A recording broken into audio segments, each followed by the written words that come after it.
We are a little bit late because of the previous IC extending our time. I hope all of you are in the right hall and want to know more about medico-legal aspects in ophthalmology. So, medico-legal aspects, in the last few years, a lot of things have been happening which are not good for the doctors. And considering all that, we thought that this aspect of ophthalmology is the one that has been ignored quite a bit. So there are a lot of people talking about the latest surgeries, how they are able to go sub 1.1 mm, but what happens when something goes wrong? And how to prevent those things. Everyone is going to get complications, something is going to go wrong sometime, but the way we handle it and prevent medico-legal issues is what we are going to talk about. So in India, before medico-legal issues, our clinic is destroyed, so we should prevent that also. I think last week we had an article where in US, a patient was not happy with his doctor and he just shot him. So that time is still not yet come to India, but it's not far off. So we have a lot of good speakers. So we are going to cover the whole aspect of ophthalmology from cornea to retina and beyond. So we are going to have facial aesthetics also included in our talks. So without wasting more time, let me introduce our first speaker, Dr. Ashish Bachao. These are his credentials. So more than 15 years of experience. So combined, the people on the dais have a combined experience of more than about 80 to 100 years of ophthalmological experience. So Dr. Ashish will talk to us about how to manage refractive cases and to avoid medico-legal issues over there.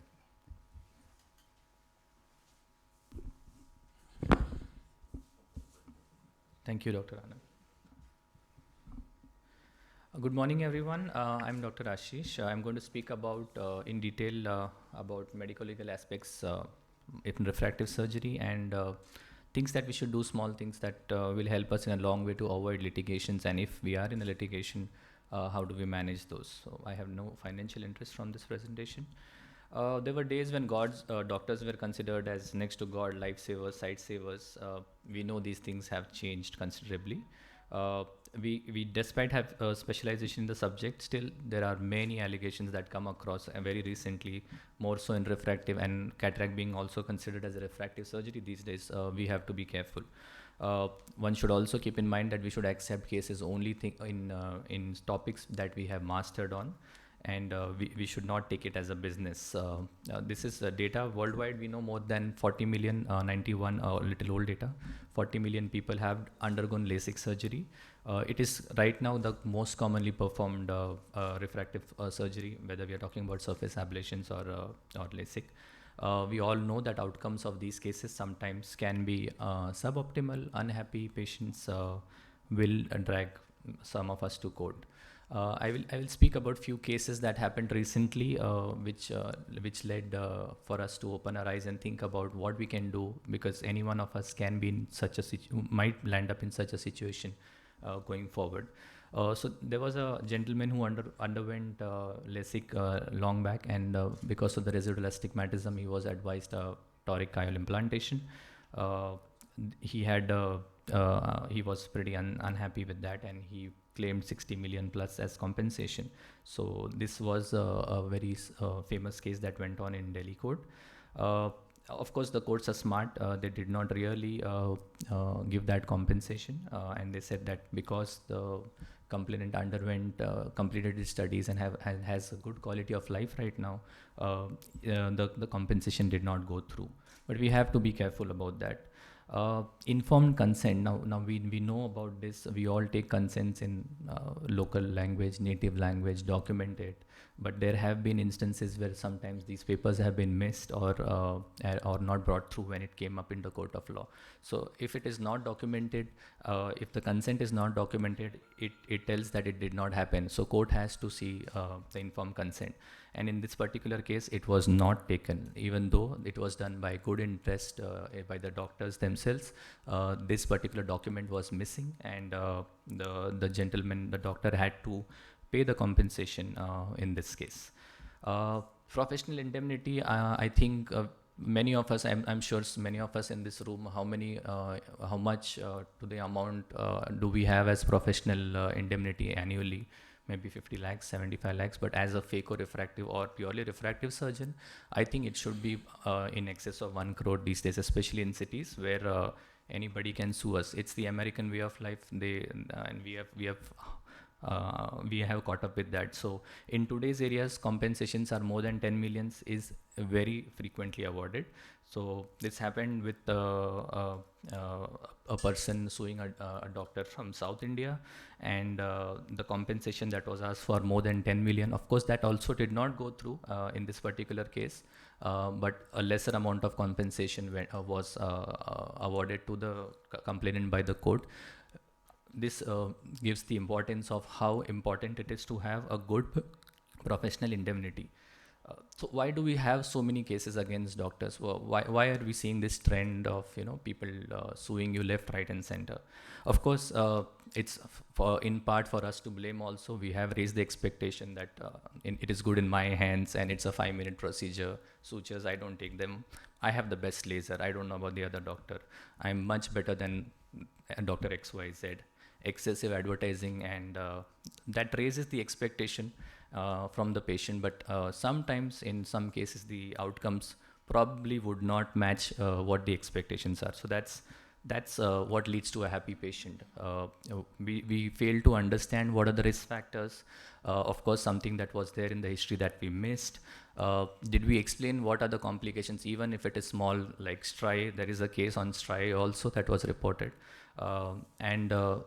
Do we own up our complications, or do we just pass it on saying that, oh, it happens in surgery? Of course, that also talks about how transparent we are with our patients and our colleagues. So coming back to the consent, carrying out a surgery without an informed consent is a criminal liability or a civil liability in whichever court it is produced. This is not me, this is Chief Justice of India who's saying this. So always obtain informed written consent, whether it's English or regional local language, and document it about the procedure, the complications, what is the reasonable outcome, or if things go wrong, what can happen. If accepted procedure of intervention is required during surgery, that also has to be explained. Document it, and if the patient is refusing consent, even document that and keep it as an evidence with you. Of course, communication goes a long way in this. We should always explain the procedure in layman's language, whether it's Hindi, Marathi, or regional languages. It's always important to have those consent forms. We should avoid this coffee table talks and criticize, oh, that was done, oh, I wouldn't have done that in my case. We need to avoid those. We should have a user-friendly telephonic system. Even after surgery, the patient should have an emergency contact number. It need not be you, it can be somebody who will explain the procedure, calm down the nerves, and give the right advice to the patient to come back and have his consultation done. So we have to remove these barriers. We have to return calls after surgery and not forget about it as soon as the surgery is done, saying, wow, this was a good outcome. But for the patient, it's a life-changing surgery. They have to be informed about these things. Always in the medical report, we have to document it correctly. It is the documentation of importance if it comes in court of law. So we have to mention what was the diagnosis, when did the first come for the consultation, what were the investigations that we done, what is the present situation dated, and when is the next follow-up. All these things, thorough documentation is the key in these reports. Of course, it goes without saying, and I'm sure all of us follow a detailed history for these patients. Now, coming to refractive surgery, we have to do a good workup. We have to rule out dry eyes. We know that it is going to cause some dry eye in some patient. This has to be communicated to the patient. So wherever it falls short, I think communication is the key for happy patients and good outcomes. Complications of LASIK, especially if you see something pre-op, has to be conveyed again, whether it's some corneal scars, some dystrophy, some erosions that happened previously, or in case when you need to change the procedure from LASIK to surface ablation PRK, we have to spend a lot of chair time, a lot of table time before we take the patient for surgery. This also includes professional aspects of the patient. For many of them come because they want to join the military or the merchant navy. Expectations are huge, so even a residual of 0.5, 0.75 makes a lot of difference to them. This has to be communicated well. For instance, in the US, if pilots with a Class A license undergoing LASIK, they are restricted from flying for 3 months. Of course, such rules are not there in India, but it depends from region to region, state to state, and these have to be kept in mind before promising that you will be good to apply for these surgeries. Of course, when it comes to presbyopic correction with laser, you have to counsel that this is what we have, depending on the age of the patient, depending on the comorbidities that they have, and the chances of having a requirement for a cataract surgery later on in life. So examine carefully, especially dry eyes, irregular corneas, dystrophies, blepharitis. These have to be examined, treated, and explained to the patient in order to have a prevention of complications that may arise going forward.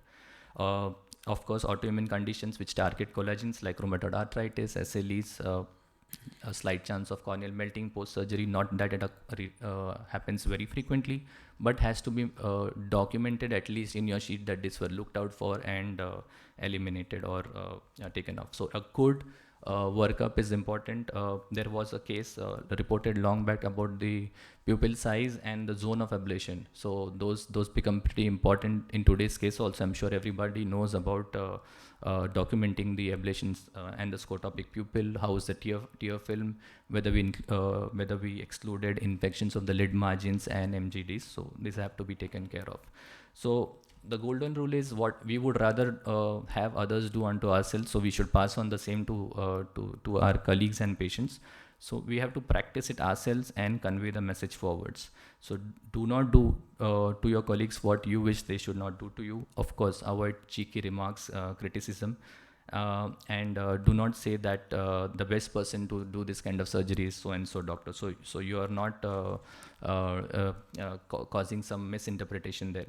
When we communicate with the public, whether it's in camps or whether when we go for talks, whatever we communicate it has to be true. It should not lead to any misleading information, and even in testimonials, you should not go very.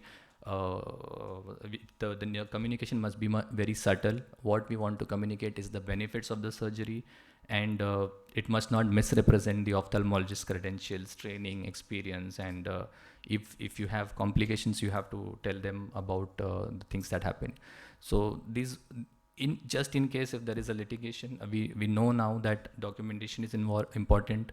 It is always important to involve a team if there is a complication. If you're practicing as a solo surgeon, it's always important to involve a specialist who is senior in your area of practice, to have at least a second opinion, and we need to treat the complications as per the standard, or refer to a person of authority or a person of knowledge in that case. 50 lakhs is minimum. I would suggest 1 crore as professional indemnity insurance for people who have heavy refractive practice. And of course, all of us are members of local bodies like IMA, AIOC, Maharashtra Ophthalmic Society, and things would be a little difficult. Just in case if we have any complications, say for example in this particular case like infection or flap complications, it's important to calm down the nerves, counsel properly, see the patient daily, give important instructions, what to do, what not to do, when to follow up, and in case if the doctor is not reachable, who is the second or third line in line who can see, and the documentation of that consultation is also important.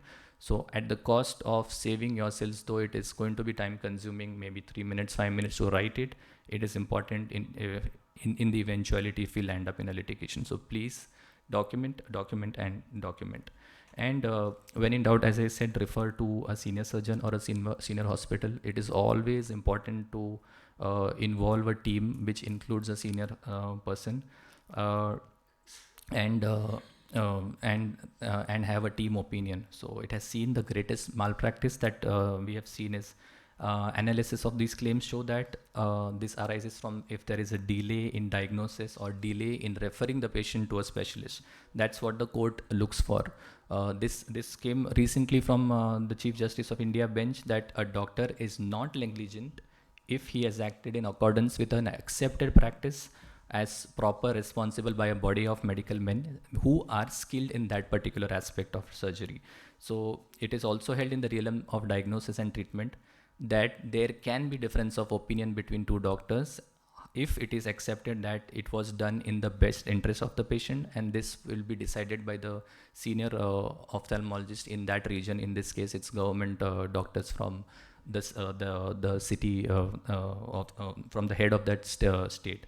So it is always important to that even if somebody says that you are negligent, if your actions or your documentation say that you acted in accordance to the standard accepted practice on treatment and timely referral, it does not the case does not hold good against you in the court of law. Even in case of criminal negligence, the investigating officer needs to obtain an independent and competent medical opinion, especially from a doctor in government service of higher stature in that area.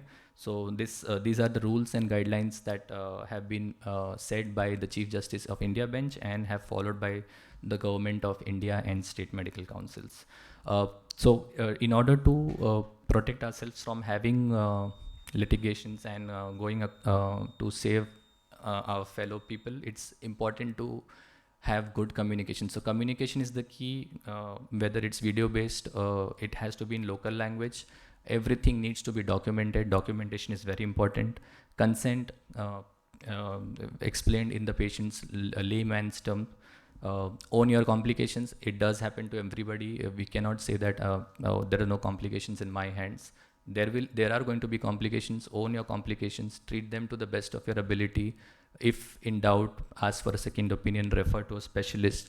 Involve a team of specialists. Please carry a big amount in your professional indemnity, and counseling of the patient is the key to avoid litigations against us fellow doctors. Thank you, everyone, and I thank you for your attention. Thank you. Thank you, Dr. Ashish. We can take any questions if there are any, because each topic is based on one specialty of the eye. So if you have any refractive questions, we can take it now. Yes, sir.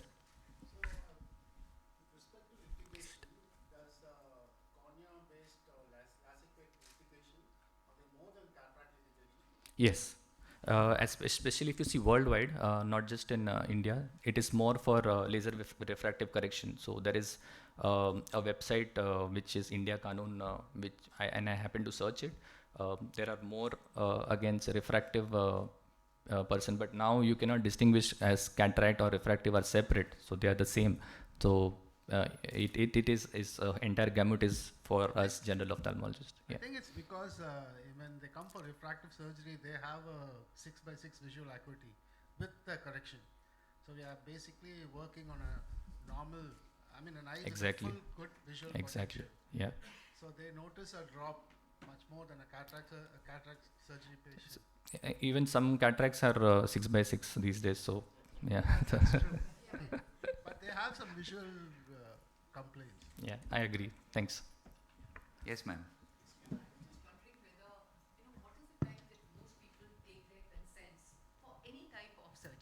Whether it is, you have explained to the patient everything, but then when you go to the operating theatre, at that time when you ask the patient that, look, I had told you this, the patient is blank. He is not, that means, understood anything. And which is, let's say, in even educated patients, there are few of them who don't understand. Most of them, rather, few of them who understand, most of them don't understand. Uneducated, they understand nothing. So, when is it that you all take your consents? At the time when you are seeing them and explaining everything, or at the time in the operation theatre? Because in the theatre you also under stress. So when you all take it? At the OR, ma'am, it's more like putting a gun on the patient ki sign karo, surgery karo, something like that. It's always better when they come for the workup that a counselor sits with them and explains it to them in their local language, and they can take a consent before you call them for surgery. That's how I practice. I'm sure everybody So has. your counselor does it or you do it? We do it and then go to the counselor for taking care of the entire effort. Yeah, so that means you all are getting the counseling, rather you all are first explaining, Yeah, getting the consent, absolutely. and then they go to the counselor. But basically you're doing it in front of them. So that's a Yes. very good point. I think all of us should pay more attention to when we take the consent, because I think 90% of us are still taking it just before the patient is surgery. wheeled into the operation theatre. Like he said, it's now you're already there, so you better sign it, whatever it is. So ideally it has to be at your consulting chamber. So there is a practice where you give the consent form to the patient and let them read it. They sign it and get it when they're coming for the operation. So when you're counseling the patient, they take it home, they read it properly, sign it and get it back to you when they are getting operated. So what will be the date on that consent form, sir? Has What to will be the because date of because surgery. NABH mandates morning means on the day of surgery. The Still patient has to be Has the to be. date of surgery. it has to be the date of surgery. Yes. But patient may read it beforehand. Yes. Yes. Can I make a comment? Yes. Yeah. I think we should mention two dates. One is the today's date when he's signing the document, and second is date of surgery. And secondly, I would also suggest that you mention that the both eyes will be done in the same setting. That should be specified. Yes. So one simple query I had. Sometimes there will be residual error, and after 3-4 months, some patients they come and ask for refund of the amount. So how do you tackle such patients? I just wanted to add a point. I'm Dr. Savri. I work in a multi-speciality doing oculoplasty orbit, so it's a whole different scene for us.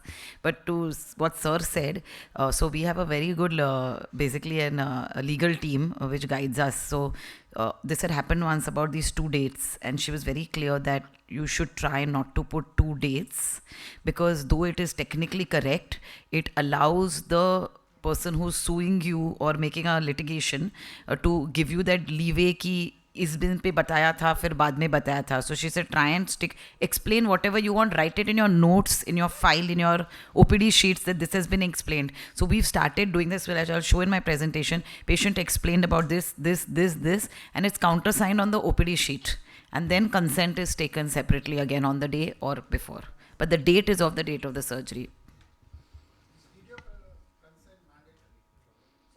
Video consent. Yeah, it's not mandatory as much as I am aware. A written informed consent is what is expected, but it's good to have a backup as a video consent. Sir, for your question, never refund anything. You are saying that you did something wrong and you are intentional about it. Never do that. Never encourage that practice of refunding anything. Of course, own your complications. Say that this can happen in 4%, 3% of the patients, and we'll retreat it or whatever you want to do to the best of our ability. Thanks. We've even been told that if we give a waiver because it's a relative or someone we know, it is at Hinduja we have been very clearly told we have to give an explanation on the charge sheet as to why we have decreased our surgeon's charges, and we have to sign off, otherwise it is not accepted.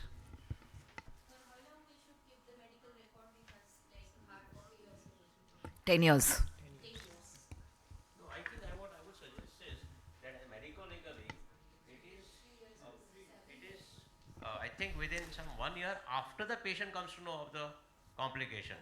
So long-term complication occurs. So what my suggestion is that consent form for any procedure or surgery should be kept lifelong. Legally 5 years. Dr. Chandresh, That's my what, suggestion. what legal team told us is if you can keep it till 5 years is good, but ideally 10 years.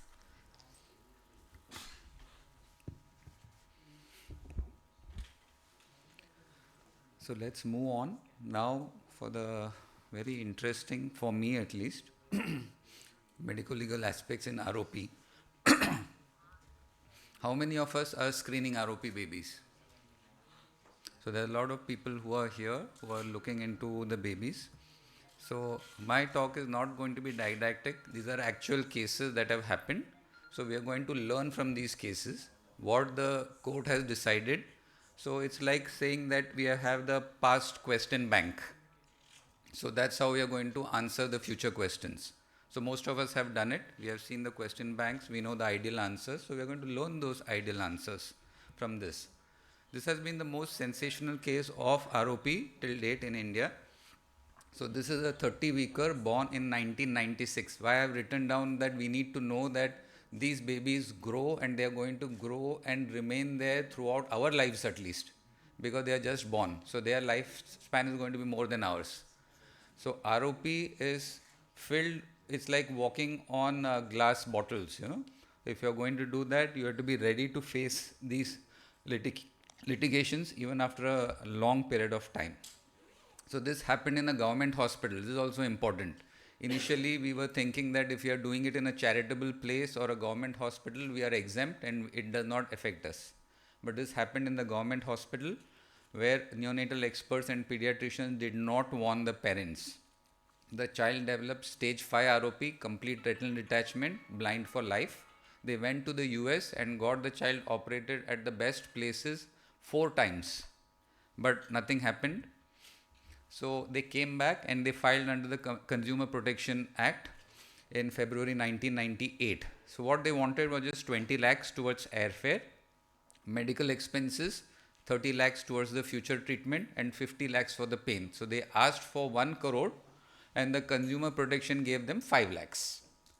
So if the Consumer Protection had said ki something around little bit more, no, they might have been satisfied at that point, but no. So they were awarded 5 lakhs, so they appealed in the Supreme Court. The Supreme Court ordered the state and other respondents to pay 1.38 crores as compensation and reimbursement of 42 lakhs, the total coming to a whopping 1.8 crores. So in 1996, this happened. The compensation they got in 2015, about 20 years later. So whatever we are doing today, you still have to remember that it can come back to bite you after 20 years when you have stopped your practice. So it's still possible. 32-weeker delivered by LSCS in a nursing home. The nursing home did not have NICU facilities. They shifted to a different NICU for 27 days, where they were attended and followed in April, May and July. The mother noticed the white reflex in November. So till July, the child was followed up by ophthalmologist. And this is what the indoor notes show. So the date is written, seen by X doctor, no ROP, and review after 2 weeks, and they have signed. So what the court found, that the responsibility of recognition of infants for screening lies with the pediatrician and the neonatologist. So that helps us. So we are not directly involved. So they have to recognize that these babies can get ROP. So the pediatricians are involved. And ROP screening is a teamwork. You have to involve the pediatricians, you have to involve the ophthalmologists, you have to involve the personnel in the NICU. And most important, what they have said is there is no proper medical documentation. It is found that if you have to screen ROP, you have to use indirect ophthalmoscope, you have to dilate the pupils, and you have to depress the sclera. This is what the court wants. So if you have done it, it's wonderful. If you have not done it, at least write it on paper. So what was written on paper was this. Let's go back to this. So we don't want this. If you are writing this is a potential minefield. If anyone sees this, you are definitely going to get sued. So this hospital and the doctors had to pay 64 lakhs. 31-weeker in NICU for 5 weeks, screened at day 8. Ideally, we want to screen ROPs after 2 to 3 weeks, at least once before 1 month. And the child was diagnosed stage 5 ROP after 3 months of discharge. And in the discharge summary, it was not mentioned whether if any time ROP screening was done by them. So there was no mention of ROP screening. So which makes the screening date, whichever was mentioned over here, doubtful. And there was no mention of it at the time of discharge, that the ROP was conducted by the doctors no advice was given to the parents to get the child screened, and the necessity of regular screening was not explained to the patients. 7.5 lakhs compensation. 30-weeker NICU stay for 24 days, follow-up was done. ROP stage 5 was noticed after 4 months. Again, documentation was not adequate. Compensation of 5 lakhs. So these are last few years of all the compensations and the great and the amount of medico-legal cases done in India. What is happening now is that as we go down, you can see that now the ophthalmologists are also being involved. Initially, the court was giving a verdict and found the NICU, the hospital, the pediatricians liable. But now the ophthalmologists are also liable. So we have to be careful. So from all this, what gist do we get is that onus of screening lies with the pediatrician, the NICU, the hospital, whatever it is. So if they fail to produce the child to a ophthalmologist, if they don't get an ophthalmologist to screen the child, then it's their problem. So they are going to get sued, and who will be responsible is the MD or the dean of the hospital and the pediatric NICU department who is there. Co-liability may include the ophthalmologist if we have seen. Now suppose the screening has been done by an ophthalmologist, preferably a pediatric ophthalmologist, but there is no mention in any of the judgment that there has to be a trained pediatric ophthalmologist or a retinal specialist to screen the child. What they mention is that the person should be well versed with indirect ophthalmoscopy with sufficient expertise in staging ROP. You don't need to treat ROP also, you need to stage ROP. Finally, what it comes down is communication. We have seen in Dr. Ashish's talk also that most important aspect is communication. So once we have screened and once we have followed what the court wants us to do, we can still get sued. We may win the case, but then you're going to go to the court, you have to file legal documents, and all these hassles can be avoided if you update the parents continuously about the condition of the ROP. Many times when we go to the NICU, our timings are very different where the parents are not there. So make it a point to talk to the pediatrician or ask the nurse to call up the parents. So we had one child in the NICU, both the parents were working. So, and many times they have twins, triplets. One child is in the NICU, the other child has to be taken care of by the mother at home. So both the parents may not be there at NICU. So if it is possible, call the parents. It's very easy. So they have the numbers of the parents, you call them and update them. And explain the risk of poor visual outcome in the severe cases. And then document that you have spoken to the parents on the case sheet. We should have a protocol in the NICU for treating these patients. The criteria of how to screen should be well documented and defined. What happens is that after a few years, say 1 or 2 years, the pediatric NICU changes. There's a new NICU person coming in. Sometimes the nurses get rotated. So after 6 months, there are a fresh batch of nurses who do not know what to do. Once I went in, the nurse said the child is fully dilated. You go and see it's fully constricted the pupil. What they have used is they have used paracaine to dilate the eyes. They do not know what is paracaine, they do not know what is tropic acid. And if the nurse has dilated, she has to write it on the indoor paper. Make sure that the nurse writes these things on the indoor paper, because the court goes through these papers, indoor papers, and they say that you have not dilated the patients because there is no mention of those drugs in the indoor paper. So the nurse has to give the drop and mention it on the indoor paper. So if in doubt, again, we are very clear about that, always go for a second opinion. Like Dr. Ashish said, try to give it, if possible, send them to an institute, if possible to a senior ophthalmologist. document it that you have sent the patient for a second opinion, and if we are not equipped, you have to transfer it to an NSU that can treat ROP. So if you are a pediatrician, these are the things that you have to avoid. If you are an ophthalmologist, these are the things that you should do, that you should have sufficient knowledge in screening ROP, you should document the type of dilatation, type of examination and the follow-up, and refer if you are incapable of treating further. Having said all that, this is what I saw 1 month back. So all the chart, everything is very good, but what the doctor has documented is really quite bad. When you're saying that it is stage whatever, zone 3, there is overwriting on top of that, and then the patient was told that you need surgery for saving the eye. So these are all things which are very ambiguous. Even the mention of the stages, zones, we are not very sure what the child has got.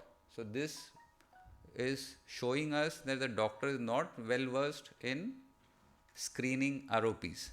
So this is a potential landmine.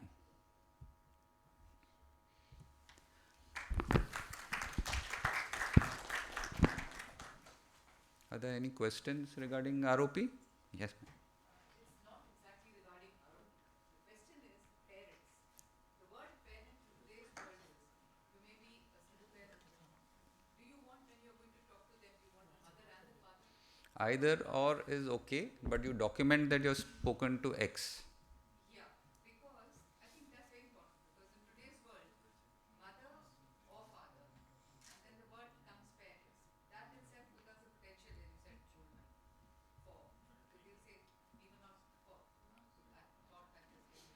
So once in our hospital, we had a baby where the baby was going to go for laser, and it had come from some other hospital with the baby's father.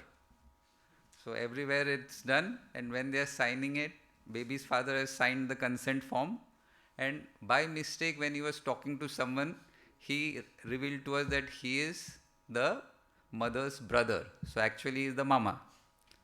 And till the screening and till the laser, we have not realized that he is not the father. So we have to be careful with all these things, but we have to take it at face value. Is it mandatory to do screening in the NICU only? Because many a times we see them in the OPD. Okay, our ophthalmology OPD. We can. Okay, fine. So there is no fixed rule that we have to see it in the NICU. Wherever you see it, you have to document it. That's all. So next speaker is Dr. Sarvesh Tiwari.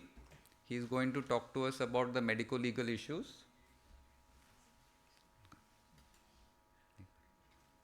So these are his credentials. He is going to tell us what to do and what not to do with VR practice. Good morning, everybody. Thank you for that introduction, Dr. Anand.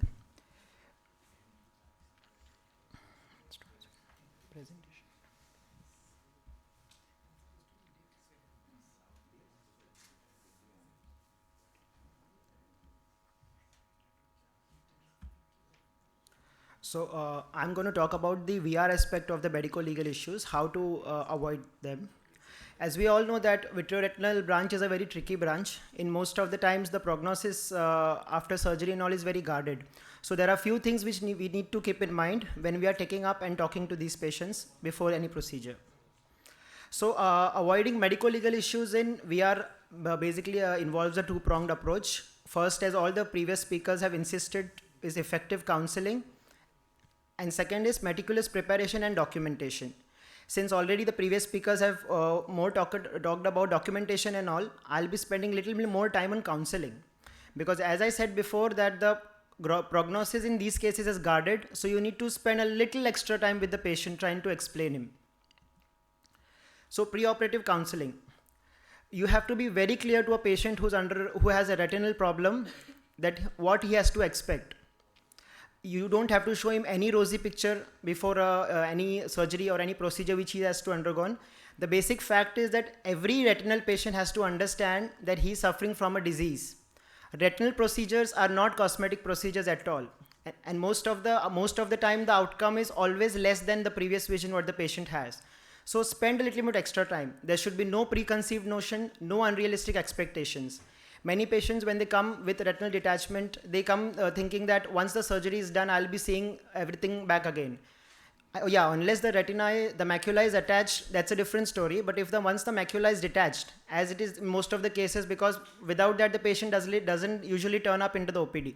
If the macula is detached, you have to be blunt and straightforward that you are not going to get the vision what you previously had in spite of the best efforts and the quickest efforts.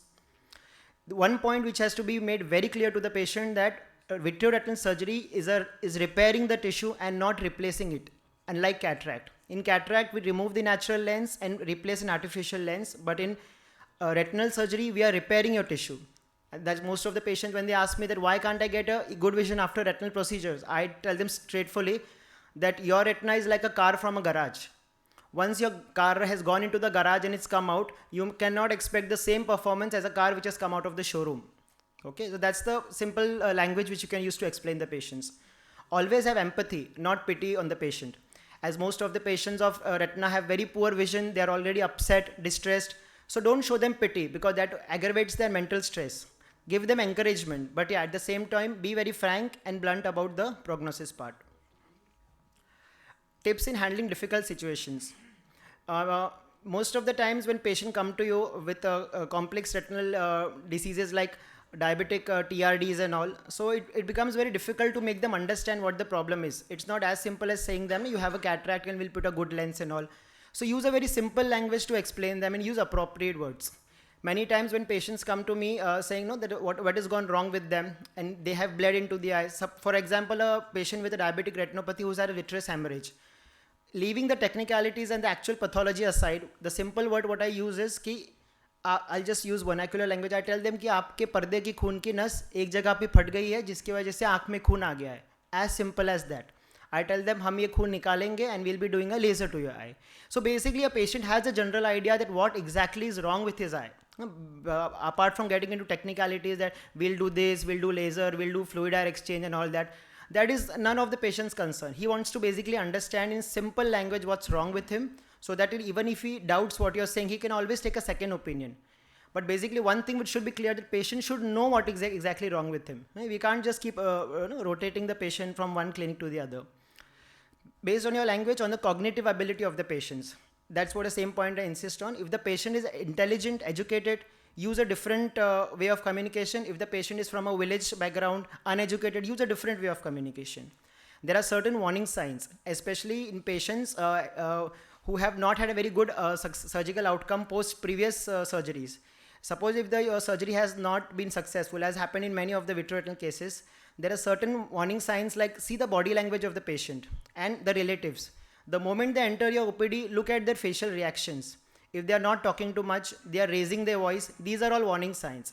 As we know, ताली दोनों हाथ से बजती है. If you feel that the attender is raising your voice, you become calm down. But that doesn't mean you should get bullied. You have to be very firm on what you're talking. Okay, but be in a soft language, be firm and try to explain them what's going on. Avoid taking phone calls during discussions, especially in pre-operative counseling, because that is taken as a very casual approach. One thing which is there here in a retinal surgery patient, as I said, most of the patients are depressed. There's something grossly wrong with their eye and they have lost the vision. In that is the time when patient is actually analyzing you. Each and every word that you speak, patient is listening to it and trying to derive some information from it. Suppose in this serious talk you get a phone call and you start talking on that phone and go away for 5 minutes from there, then that link is broken. Then after that, when you return back, you might not be in the same state of mind because you don't know what chat you had with on the other side. And then the patient also not able to connect with you. And the patient feels that this doctor is very casual in his approach. You might altogether lose that patient. You'll not be able to take him to for the surgical procedure as such. And as Dr. Ashish also very nicely pointed out, no loose talks or casual discussion with colleagues.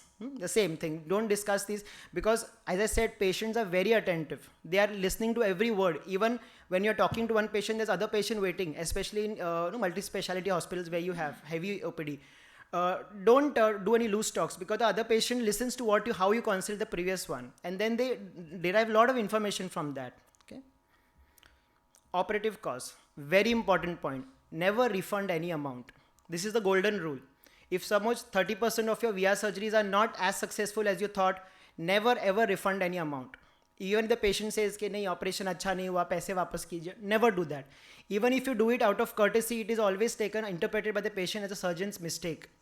He feels that there's something wrong on your part, that's why you want to compensate it by refunding the amount. So never refund any amount. Don't do any surgery free of cost. This is, as previous speakers have already stressed on this point. Be polite but firm in your talk. Referred patients. What do you do when somebody refers, especially your anterior segments colleagues are referring patients to you? As you can see this case, there is some cortical debris in the anterior chamber. So remember, these patients are referred. An anterior segment surgeon has referred to these patients to you with having a lot of trust in you. He knows that you are his colleague who's going to help him out of this situation.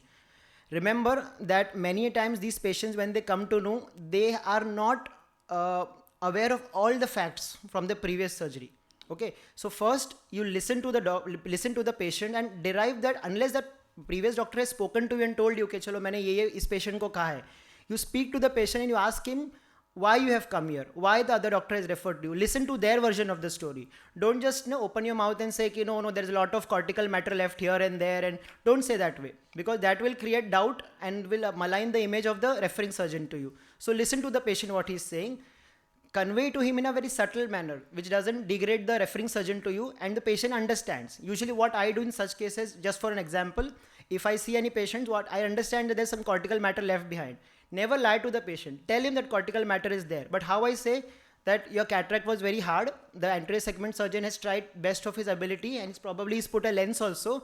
Only a few cortical matter is left behind, but nothing to worry, it can be easily managed. So that gives patient a lot of satisfaction. He doesn't panic. He knows that whatever is wrong, there is some minor issue which this doctor will take care. Same thing, have empathy with the patient. Take your full fees.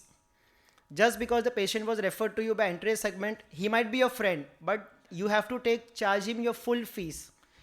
The referring surgeon may waive off 50% of his charges. You shouldn't, because you are doing your work. Okay, you should not pay for somebody else's mistakes. Skillful talking and patient listening is the key in such cases. Now coming to the documentation part, as in most of the vitreous surgeries, we don't have a fundus view. So always make it a point, even if you see a patient of vitreous hemorrhage, don't just assume that he's just having a hemorrhage, I'll go ahead and do the surgery. No.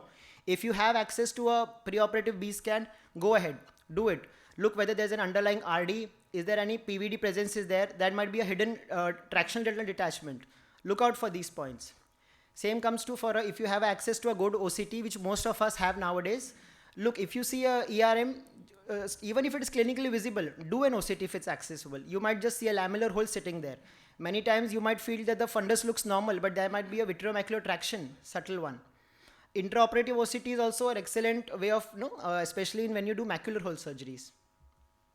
And yeah, if any cases of intraocular foreign body comes to you, always do a radiological investigation. It might be as simple as an X-ray. It can be as complicated as a CT scan to know the exact and precise location.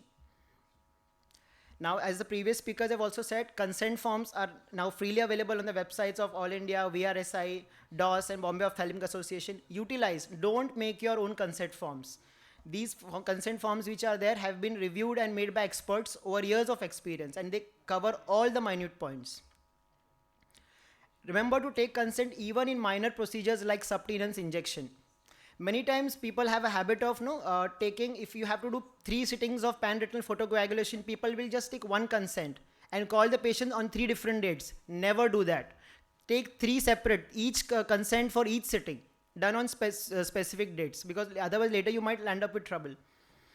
Consent should always be written, never any oral consent. Any invasive procedure you are doing, you take it in writing with the patient. Take the patient's own language if possible. Consent should be informed to the patient, and consent must be signed by the patient except in cases of minor or mentally unstable patients.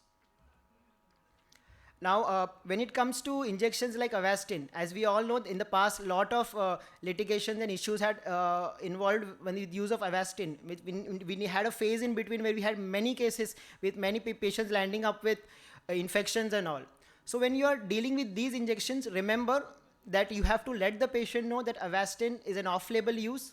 It is widely used all over the world, and make these specific points in your, they should be included in your consent form, so that the patient later doesn't come and fight with you that why I was given this injection and all.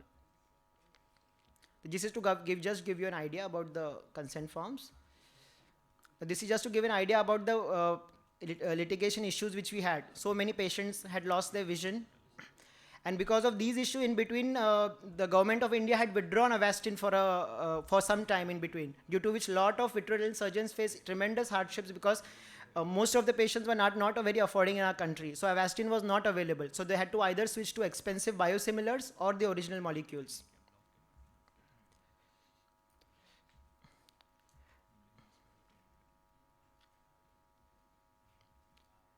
So just to give you an idea, what are the current injections which are approved? See, in anti-VEGFs, Avastin is off-label, it is not approved till now. FDA approved include injections like Eccentrix, that's same as Lucentis, Eylea and Pagenex for wet AMD. The DCGI approved is Razumab, which is a ranibizumab biosimilar, and DGCI approved biosimilar, which is still off-label used by the name of Zybev. ROP I'll be skipping because that has already been discussed by Dr. Anand in detail. So scope for improvement. How do we improve on what all points I've already said? Take feedbacks from the patients and peers if is invaluable. That means after the patient, suppose you have operated on a patient is going, always take a feedback from him. Even if you think you have had the best of the counseling, the best of the services provided to you, but listen, you will come to know of the small minute points which you were lacking if you start taking feedbacks from these patients. Do not react and start disagreeing. If a patient comes to you saying that A doctor told him about this diagnosis and this way of management, and you feel that the diagnosis is B and a different way of management, don't react. Just tell them that this is my perspective, this is how I feel things should be done, and never say that the previous doctor was wrong. You always say that was his version, this is my version. This is how I will treat the patient. Reflect and reassess yourself. Many times we do make mistakes, especially in the retinal surgery. Many times there is one disease is managed by different ways. They all might be correct. If you feel that the patient whom you lost and he went to some other doctor and got himself successfully treated, and you come to know the way he was treated, learn from that what you can do next time to avoid that. Show warmth and empathy and not pity on the patient. I already stressed on this point earlier. Closely observing your seniors and peers and developing a professional attitude. This is especially for students and DNB and UMS students. Always see how your seniors are talking to the patient. When you are in your residency and all, just don't work blindly. Even listen to how the doctors talk. Because as I said, counseling is a very important part. It's not just learning surgery, it's learning how to handle the patient as a whole. So a thorough counseling with an empathetic approach, evaluation and adequate preparation prior to retinal surgery is essential for ensuring a satisfying post-surgical outcome and a happy patient. So in the end, remember that raise your words, not your voice. It is the rain that grows flowers, not thunder. Thank you.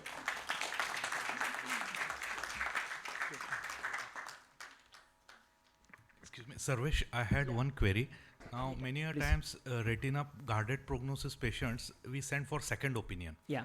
Now, patient takes second opinion and the second doctor also says the same prognosis. Patient come back to you to us for surgery.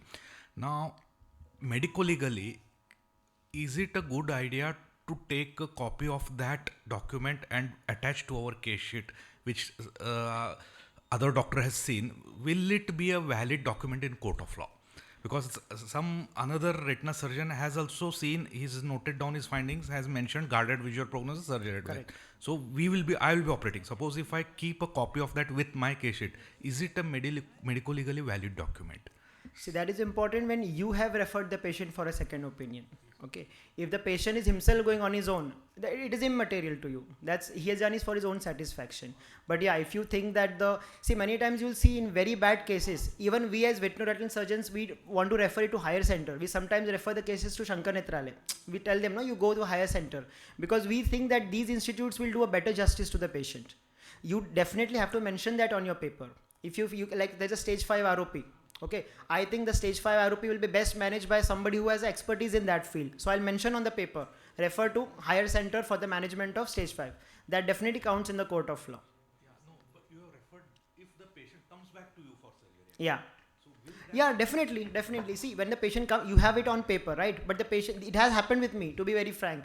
There was this young 32-year-old diabetic lady who was bilaterally very bad tear, type 1 diabetic, very bad traction lateral detachment, and she has very high expectations. She was related to one of my professional colleagues in Mumbai only. So I told her that it's better you go to a higher center like Shankar Netralaya, they'll do a better justice to you. I spoke to Dr. Pramod Bhende, referred to the patient. The patient went to Chennai, showed him. Then she called me up, she panicked. She said, I don't want to get operated here, I want to get operated by you only. Now I was in a dilemma because I had spoken to the case with sir, finalized everything. The patient came back to Bombay and she said, I want to get operated by you. I put it on paper. That patient was referred, was spoken to Dr. Pramod Bhende. Patient still wants to get operated by me. By God's grace, today after 2-3 surgeries and all, she is still seeing. But yeah, it definitely counts in the court of law. Sure. Sarvesh, Yeah. do you advocate in drawing diagrams for the patient while Absolutely. explaining? And do you need to document that also in the case sheet? We in Arvind have always been taught that you have to draw all your diagrams. We have the habit, like the institute where I joined in Bombay, initially there was, the drawing of it was not given so much of importance. But I started making it a point that we draw and we use color pencils. Yes. We actually use the color coded which we have been taught in our PG days. Red, blue, green. We have those bunch of color pencils still in my OPD. You don't write, it's okay. But if you draw, a person who is even casually glancing your papers knows just by your diagram what you mean to say and what the picture was. You're supposed to attach it to a case Absolutely, sheet also. absolutely. Do you take any signatures or something of the patient while explaining? No, Nothing. I don't. You just attach it. We just attach it. Thanks, Sarvesh. Any more questions? Thank you. So I think we can go for the next speaker. So thank you. The next talk is by Dr. Savri Desai. And as you can see, these are her credentials.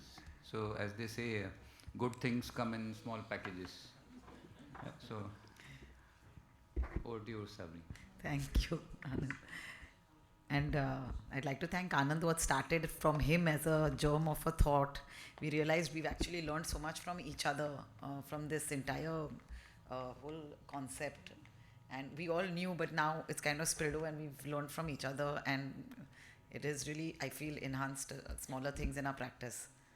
So I'll be talking on careful cosmesis, or basically safeguarding in oculoplasty. आपका लगाओ ना, आपका try करो.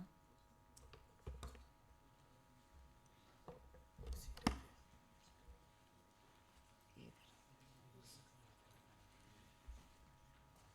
नहीं है.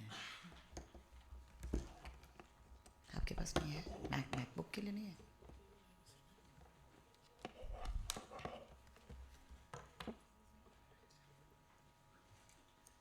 तो लाइए ना, सब हॉल्स में है.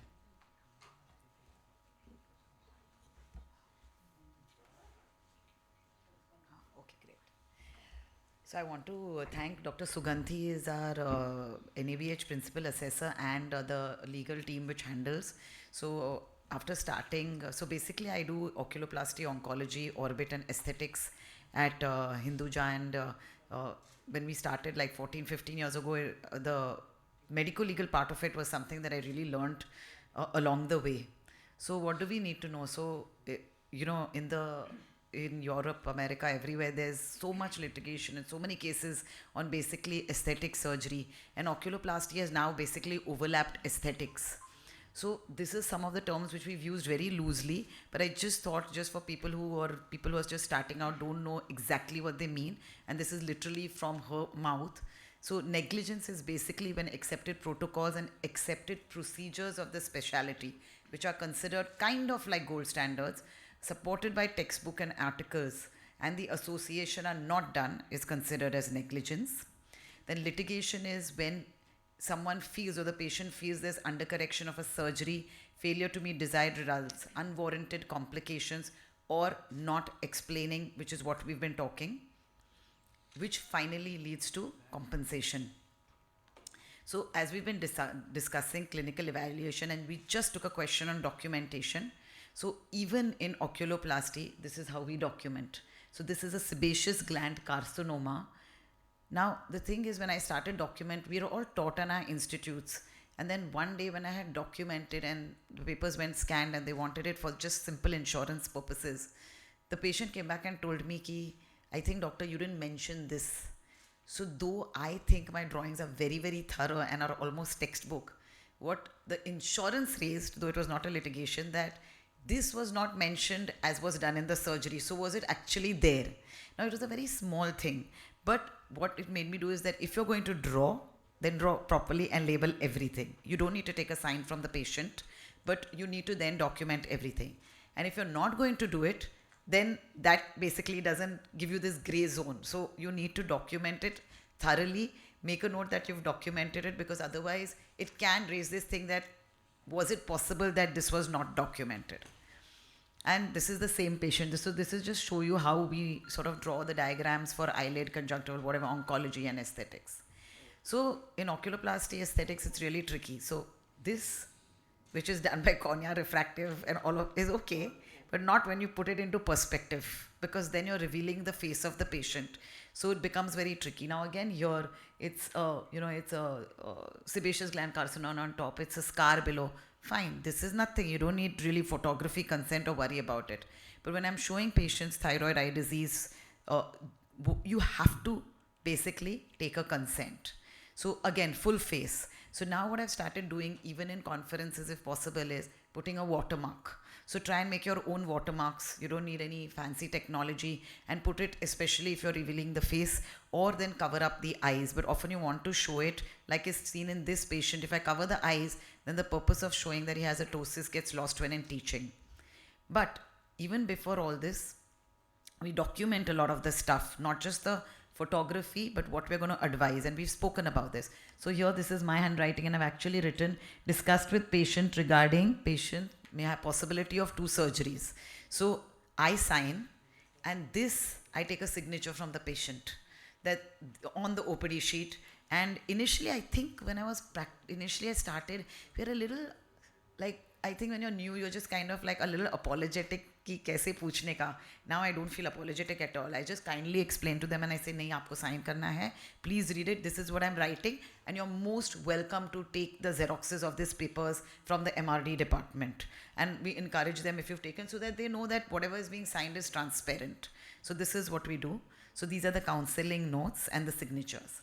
So going back to photography, now this is an IGO article by Mukherjee et al. By Dr. Bipasha. Excellent article which basically talks about external photography or face photography. It's an IGO, easily available freely. So it basically talks, and this is the actual consent given, and I use this, but we've translated it in Hindi and Marathi, and we have it so the patient, and it's easy to incorporate in a private OPD also. Basically we have copies of this, so when the file is made, the photography consent is put along with the sheet, and as soon as the patient comes, we don't immediately take a signature, but if I've finished my evaluation and I feel that yes, we're going to have to take photos, then I counsel it and I said there will be a small consent. And there's a thing in this which it says that basically, unfortunately I have not put it, where it would maybe used for publication, academic purposes, okay, so or for teaching purposes and things like that. So some patients do ask that, will my photo be used in a medical journal? So we say yes, there is a possibility. So some of them outrightly say no, we don't want it. So then I just make a note that patient, no for academics, like that, just no for academics. So that means that basically it's not that you can't use it, but I would refrain that, because the footprint on the internet is so long lasting that you want to be a little careful that if this patient is absolutely not wanting it, of course things like models and all who are very prominent, we don't even encourage putting it. Coming to a surgery consent, which we were talking, this is our consent for exenteration. The reason I've specifically chosen this is, of course, there's ptosis and there's DCR and all those, but when you're doing morbid surgeries where it is almost akin to an amputation, like enucleation, evisceration, exenteration, there are a couple of things we run through. First, 2 consultants advise the same surgery, especially enucleation, evisceration. If there is no 2 consultations on paper, along with a vision evaluation, we don't go ahead with the surgery. When we do this, this is one we've modified from the AIOS consent and some international consents and made it. So here it's written basically blah blah blah tissue, the type of procedure contemplated, and then here it's written that, okay, I state that get this in the form of this surgery. So if besides this, I feel there is anything else that I want to add, there is one line that says additional comments if required. Can you see this, what I've circled? So here there is space for me to write whatever else I need. So though in this consent it is specified that even after removal of the entire socket or eye, you will not have vision and only a prosthesis will be put, and prosthesis will also not have vision. If there's anything else, we put it here, and then there are 2 signatures, not just here, but here mine and the relatives and or the patient. The reason Hinduja has always added, but we've added this into the exenteration consent because it brought us, especially in the COVID mucormycosis crisis, we got alarmed, and especially I got alarmed because it was rampant. We were doing exenterations like in the middle of the night, in the morning, and we realized that it was like Ashish said, it was a gun to the head. It was like, you have to do this, others patient will get cerebral mucor, or we have to do this. And we started saying that, we started putting there that though exenteration is being done, there is not necessarily thing that patient will not progress to a cerebral involvement of mucor. So those were things we realized that we had to make a note of, because itna sara we can't put in a consent form, because exenteration can be done for varied things. So it gave us that little flexibility legally to actually write what we wanted and countersign it. Now coming to, these are some of the photos. So the other thing when we were talking about counseling is, this is an out and out aesthetic patient, which is a blepharoplasty patient. So was fine. We had to take different photos. Now in our thing, documentation, photographs, whether I use it or not is so important, because in spite of counseling after, this is immediate post-op. So she knows, she was expecting this, but when the bruising is so much, they're a little alarmed. Now she knows she was going to have bruising, but then the apprehension is so much when they actually have it, So now, maybe not like now, over the last 4-5 years, there are certain patients who are okay about showing their photos, and I show the sequence. So I have a little PDF which says 1 week, 2 weeks, 1 month is your recovery, because it usually takes 3 to 4 weeks for aesthetic patients.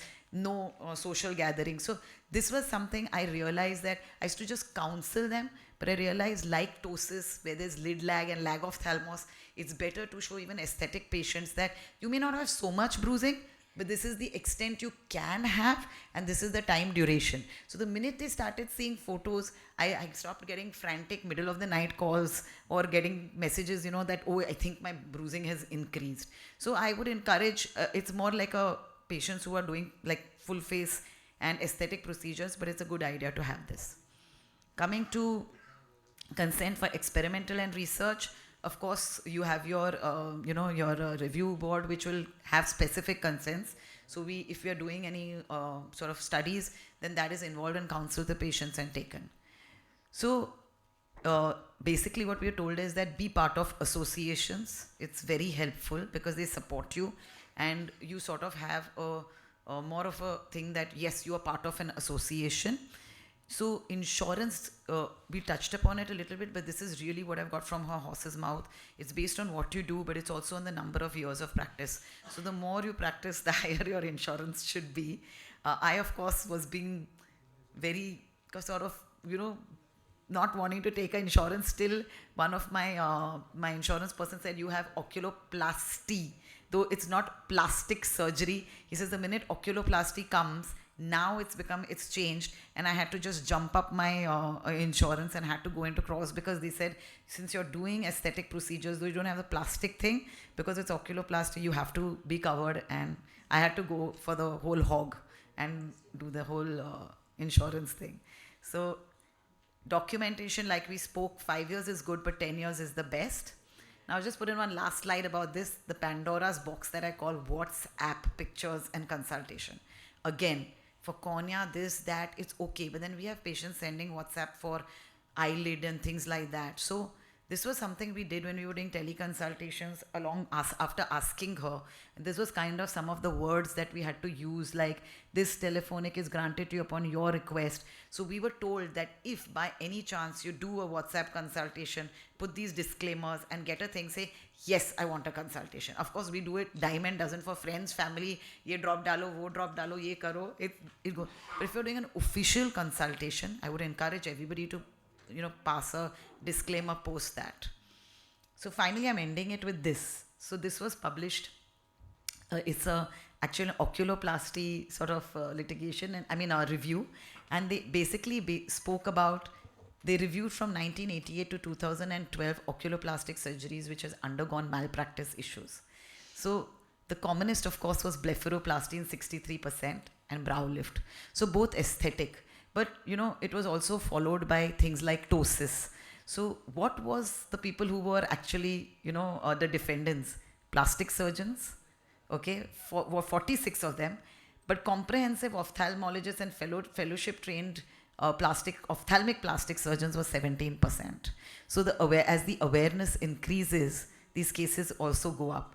And look at what the reason was: lack of informed consent and need for additional surgery, which is why I put that thing where I wrote that may require 2 surgeries. So these are little things over the years even I have learned. So this actually really brings it home that consent and counseling is what you need, and you need to countersign it. So oculoplastic surgery is now sort of, merging and is overlapping with plastic surgery. So just ensure yourself and know your legal implications. Thank you.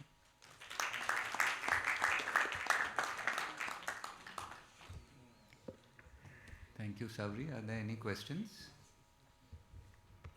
No, If plastic not, surgery, nobody wants to. We'll stay away from that. So we'll move on to the next talk. Yeah, that's one. As you shown in the pictures that we have to tell the patient regarding the complication and any kind of thing. In such cases, like the average ophthalmologist like us, the patient may run away to some other field.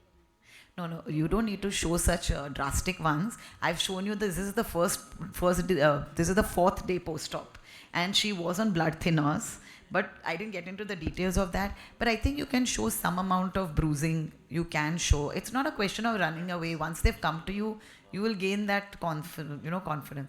And like I say, अगर a patient आपके पास नहीं आ रहा और भाग रहा है, then maybe that patient doesn't need to be in your.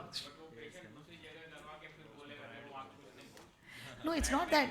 No, it's not that every So I actually have reached a stage where I would rather say that this is something that you may get depending on the texture of the skin, what medication they are on, diabetics, hypertensives, blood thinners. Not everybody gets this. She was on blood thinners, and I told her from day one that the minute I touch you, you're going to get bruised. And she was fair. But I think now I've reached a stage where we have been able to get that patient confidence.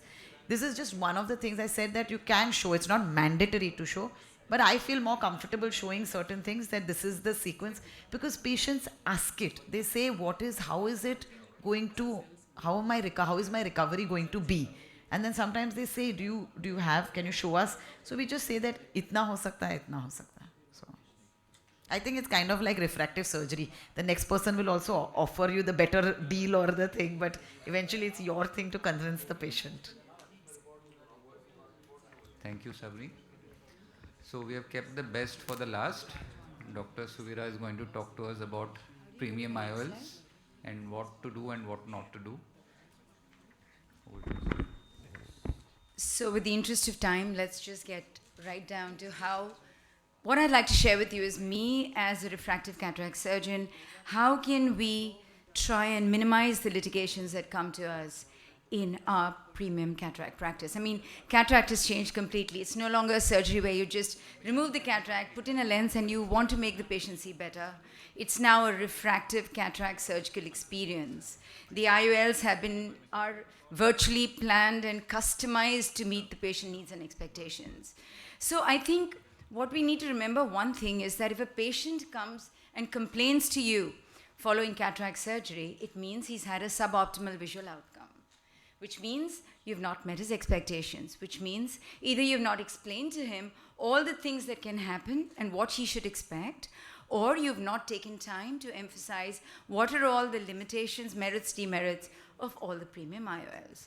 So in order to be able to meet the patient expectations, it stands on 4 great pillars. 1, the thoroughness of workup, which I think is the most important. 2nd, the detailed counseling. Of course, you need surgery to be pristine and uneventful, and optimal post-operative care. Now, with respect to preoperative workup, we take our history, but make sure you rule out things like, is there amblyopia? Is there any old history of trauma? Is there any systemic medication like for tuberculosis? Could there be any family history of any other conditions? All these are subtle, but with a significant potential of reducing the post-op vision. So don't discount taking all these interesting histories. Now, when we come to clinical examination, we all know we got to take care that we not only look at the cornea and the cataract, but make sure that the adnexa is infection-free. And finally, when you examine both the eyes and adnexa, following that, remember that you're not God. You don't know what the retina surgeons know better. So often in practice, we hesitate from taking opinions. I think it's extremely important not to hesitate to take opinions from the specialists in the other field, not only because it will save you, but because it is the right thing to do. They know much better about that particular aspect of the eye, and therefore you must take their opinion. When in doubt, you investigate. When in doubt, you always do a little extra rather than less, because you want to rule out any other kind of comorbidity which may have a negative influence on the end result, despite how well you might have operated. Coming to premium IOLs, remember that it's very important to achieve accuracy in data acquisition, because finally, if they don't see clearly, they're going to want to blame you, because they are paying to see for distance and they're paying to see for near, right? So accuracy of data acquisition is very important. How you do your keratometry on whatever instruments you're used to, whether it is the keratometry or the IOL power calculation, make sure you take at least 2 readings on 2 different instruments that measure differently. And finally, out of the 3 readings that you take, look for a concordance in at least 2. That's Warren Hill's triangle of agreement. When you find that there is a similarity, it's very close for at least 2 of them, that's the reading you take for your IOL power calculation. With respect to IOL power calculation, optical biometry is the gold standard, but what we do in our institute is, should you have a discrepancy in the axial length of 2 eyes of more than 0.2 or 0.3 millimeters, repeat your optical biometry. And when you're dealing with the outliers, like patient is unhappy with the first eye, and he's got a silicone oil-filled eye, or extremes of axial length, I would consider outsourcing it to get an optical biometry done from another institute. We have Deepak Bhatt here, so we get the IOL Master 700, and having done that, then we compare everything together, and then we decide which lens to put in. Many of the 3rd generation formulae like Hoffe-Q is still the gold standard, which we do use for extremely short eyes, but a 4th generation formula, which is the Barrett Universal 2, can be taken as something you can always trust. We have the Lens Star in the institute, so we also use the Hill RBF, because that's a good, it's an artificial intelligence-based formula which doesn't rely on the effective lens position. Post-refractive surgery is again a bit of a problem. You get these fussy patients who are now come to you for a cataract, and since in a refractive surgery patient, he's already had his refractive surgery done, the dynamics of his cornea have changed. Most of the formulae are based on looking at the corneal curvature and the length.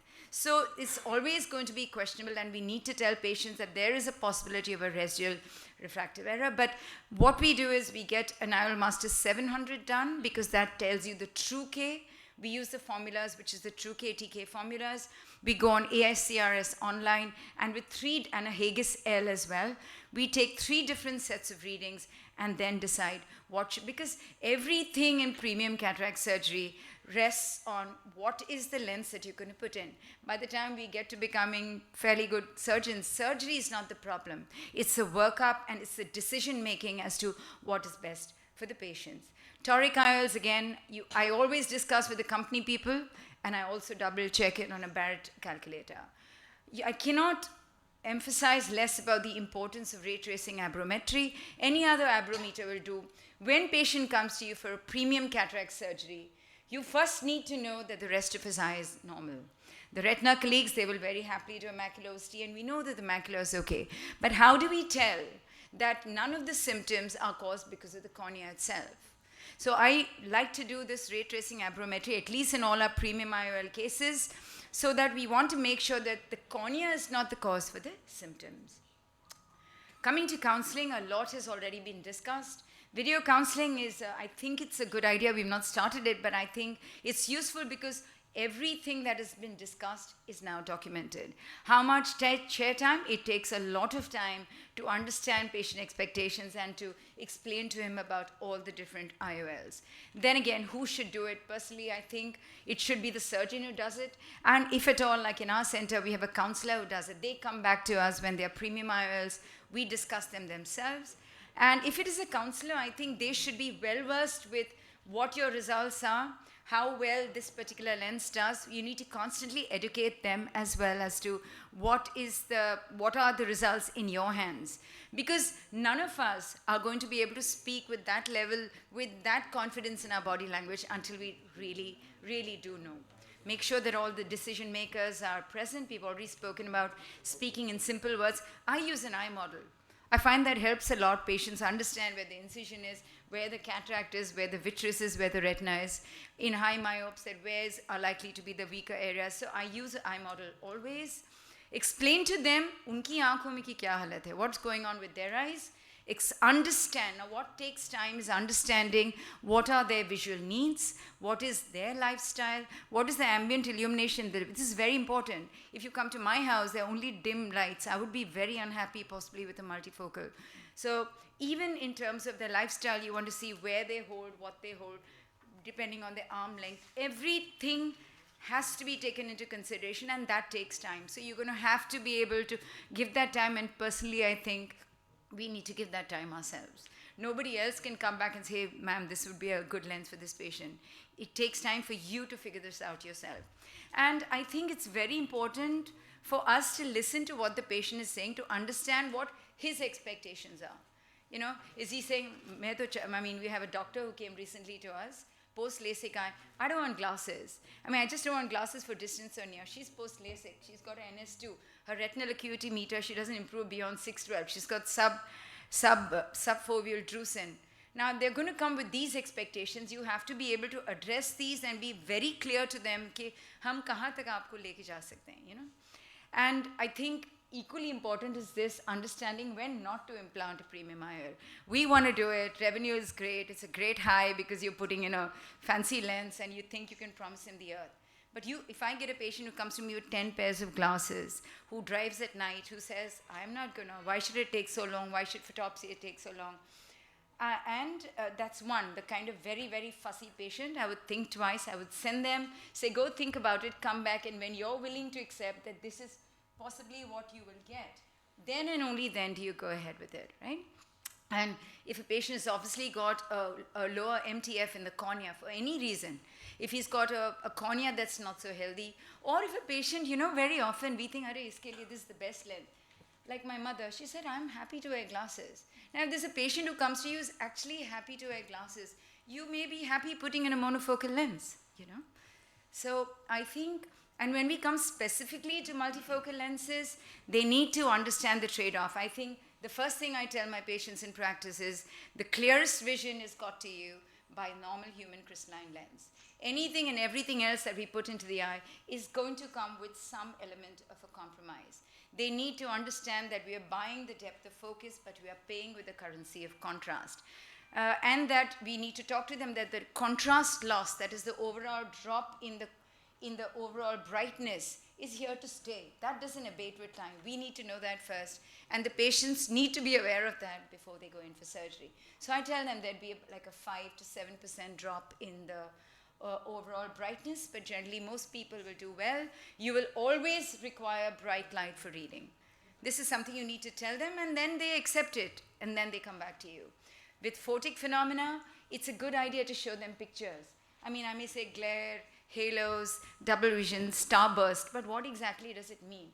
When you show him the pictures pre-operatively, कि operation के बाद 6 महीने तक हो सकता है ये दिखेगा. When you tell them you might see these halos around lights, because once I was driving home a few months ago after changing my glasses, it was decenter, and I could suddenly see halos around light. It's disturbing. It actually is. So pictorially, if we show them what they are likely to accept, then I think it's a fairly good chance that they might be happy to consider that neuroadaptation will kick in. It can take sometimes even up to a year. But honestly speaking, more often than not, as long as they're the relaxed personality types, it's not very common that they come to me, we see a little bit, we're very happy.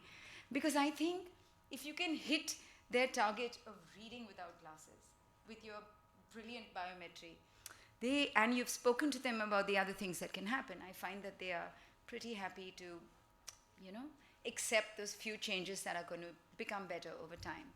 Having finished your detailed counseling, give them time to process it. We've discussed this already. Suddenly you can't tell them, sign karo, kaun sa lens chahiye. Many people do that, but that's wrong. With the decision makers, let them go home, let them think about it, then let them come back to you and having thought about it as to what they want, what is their budget, what trade-off are they willing to accept, then let them come, and only then do you take a written informed consent from the patient and the relative.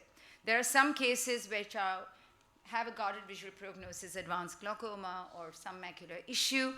In those patients, in the OPD itself, even before we've decided on the surgery, in our OPD paper, we write down, I have been explained in my vernacular language that I've got, say, for example, advanced glaucoma, and there is a possibility that after surgery, I will not see 100% as well, and I accept that. So normally we also have a GVP form, but usme to is just one line of what the thing is.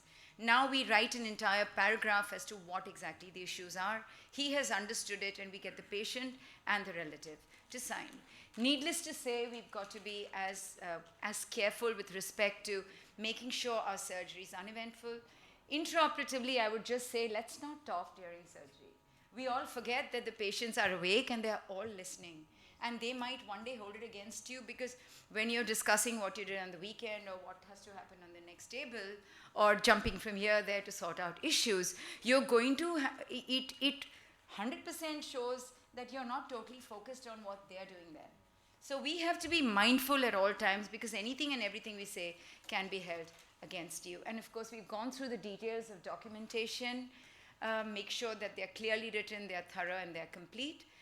Coming to the last part of my talk, do we have a couple of minutes more? Yeah. Now, that's the problem, right?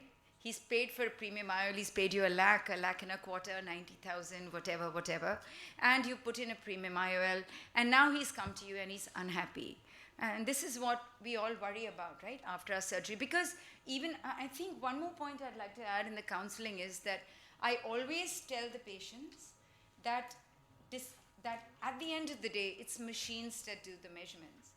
They can see how considerate you are, they can see you've taken multiple readings, but I let them know, in fact, I tell any and every patient, all my premium IOL patients as well, that there's a good possibility that you will require glasses for 5 to 10% of your activities, both either for distance or for near or for both. I'm not saying this because I want to save myself, I'm saying this because this is the truth. I see a lot of patients who are roaming around in practice who promise no glasses at all. And I see patients who come to my clinic who are walking around with a great multifocal, but with a residual refractive error which is left uncorrected. And that patient is not happy. I had a multifocal patient, she's a doctor friend of mine, 6/6 part N6, brilliant, can read Gujarati N5, a homeopath. But she said, Doc, when I'm driving now, I find it slightly hazy. She, in one eye, had a -0.5 refractive error. I said, make these glasses, keep it on your dashboard, wear it by driving. Now, what have I done in that? I have done what I promised. I have told her that you may need glasses, and I made her comfortable for that one activity for which she required glasses.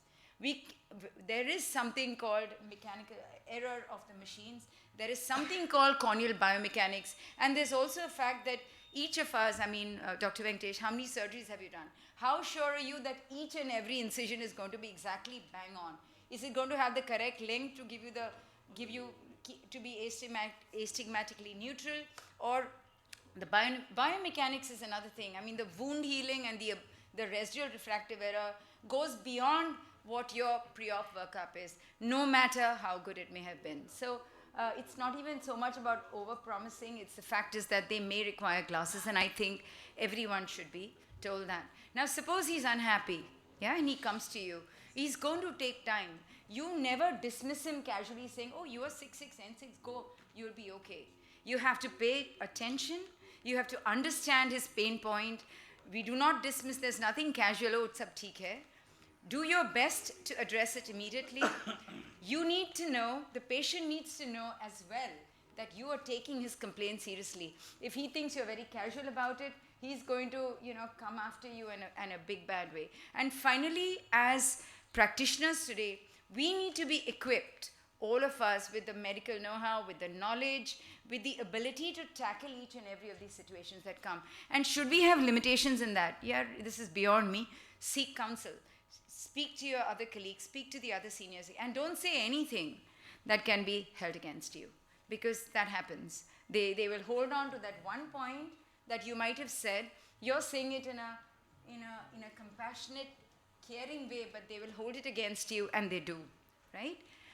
Now, suppose you've got a patient who comes to you with a residual refractive error. First thing you need to do is reassure. If it's a tiny refractive error, you know that wound healing.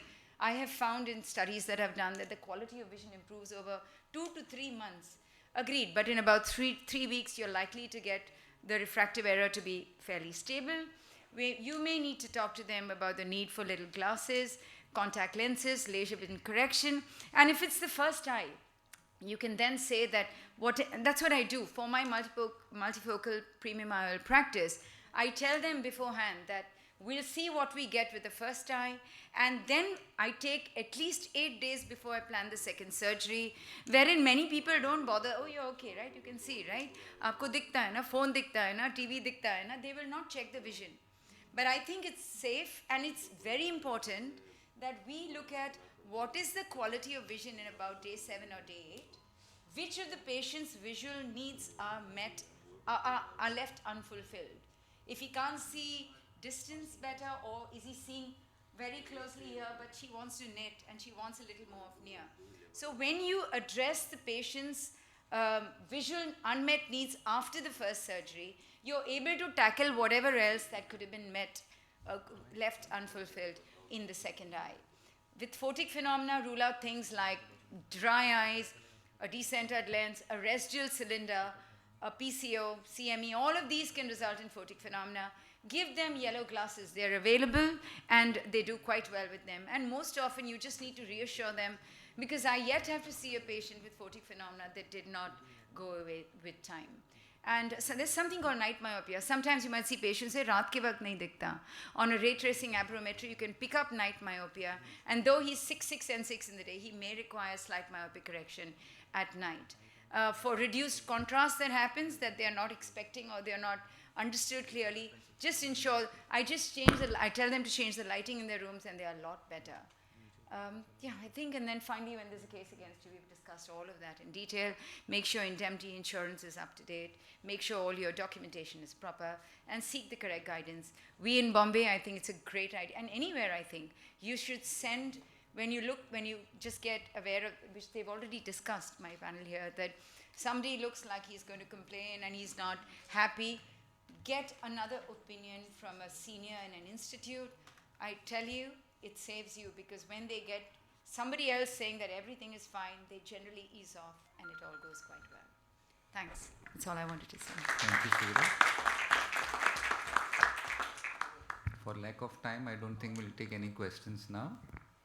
I thank all my panelists for wonderful talks, the audience for their valuable questions. I hand over the dais for the next speakers. Thank you.